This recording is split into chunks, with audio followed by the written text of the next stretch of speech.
Hi everyone, welcome back to the kitchen. Today we're going to be making a sugar-free version of an old holiday classic. This spice tea, Russian tea, holiday tea, whatever you call it, is a family favorite. No matter how you make it, we're making a sugar-free version. I can't wait to show you how this all comes together.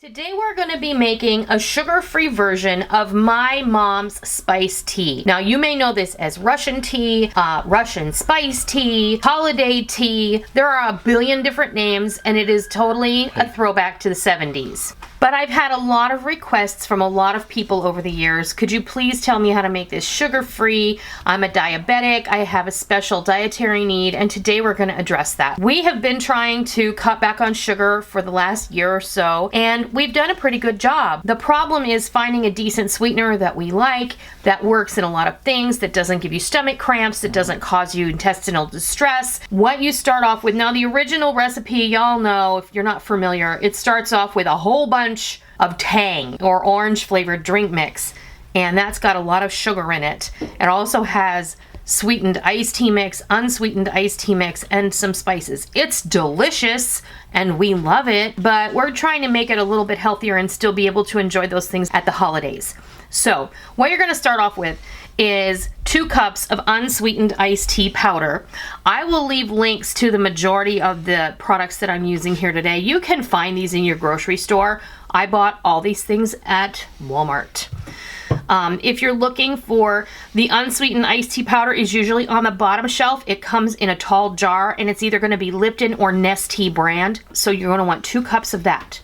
2 cups of stevia powder. Now this is your sweetener of choice. This is stevia, and you can use Splenda, you can use Equal, you can use erythritol, whatever you like, but it's a cup for cup version, so we're using 2 cups. We have 4 packets of the unsweetened, old-fashioned, old school Kool Aid. So there's 4 orange and 2 lemonade. Now my store was out lemonade, except for a couple of packets. It doesn't matter. It's gonna get all mixed up in there anyway, so I wouldn't even worry about it. So 2 lemon, 4 orange, a teaspoon of ground cloves, a tablespoon of ground cinnamon. All you have to do is mix this all up. I like to put everything in a bowl and take my whisk to it. And of course, you can adjust the sweetener.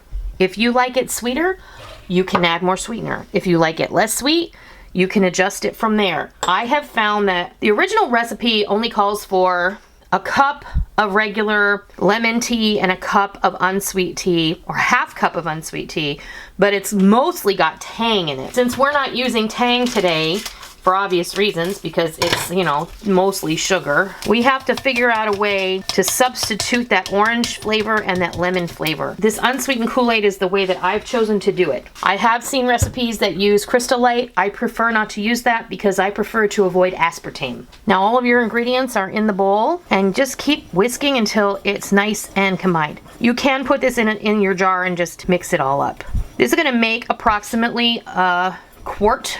And you can put this in little jelly jars, or you could put it in icing cones, like ice decorator bags, and then tie it up with a ribbon so it's a nice little cone. Enough that whoever you're going to gift this to is going to have enough for 4 or 6 cups worth, maybe. It just depends on how much you want to give them. If you give them a jelly jar, which is this size, that equals 1 cup.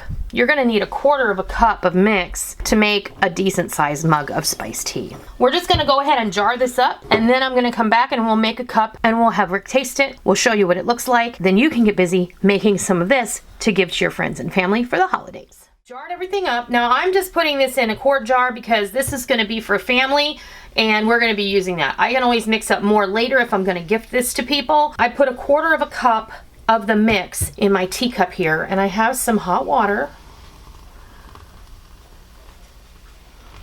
And honestly, this looks exactly the same as if you use the sugary version.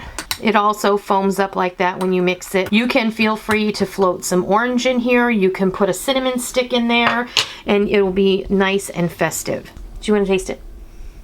If I have to. Oh, tastes like it's supposed to. And it doesn't have an aftertaste. No. And because we use the stevia powder, it's not going to give anybody any problems. We always have to do a mix every year or two. We're also going to be sharing another sugar-free holiday drink mix for you. And in time, I may adapt many of my original cocoa and tea mixes into sugar-free versions for you. You just have to make a few different changes. They're very slight, and sometimes you do have to have a specialty ingredient, but they're easy to come by and you can always get them from Amazon. So I hope that you give this holiday spice tea a try. I hope that you give them a try, and I hope that you love them. And until next time, happy holidays!